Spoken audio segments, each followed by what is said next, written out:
La première attitude normale d'un homme à qui son fils réclame sa part d'héritage aurait été l'autorité. Il faut bien préserver les autres, faire respecter le bien familial, sinon il n'y aurait plus rien pour vivre. D'autre part, dans une famille, il est normal d'exiger le respect.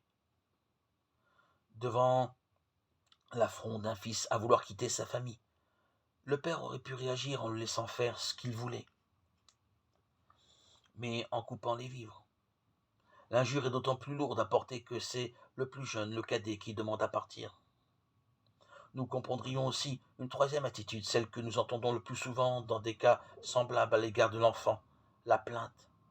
Après tout ce qu'on a fait pour toi, et l'appel à la patience. Lorsque la mère dit au père « Attends encore un peu, ça lui passera ». Or, le père n'a aucune de ces attitudes, ni autorité, ni rupture, ni même la plainte ou le regret. Le Christ n'aura pas non plus cette attitude en face de Judas et de Saint-Pierre. Lorsque son fils lui demande, le père lui donne tout. Il le laisse libre et le traite en égal, en associé.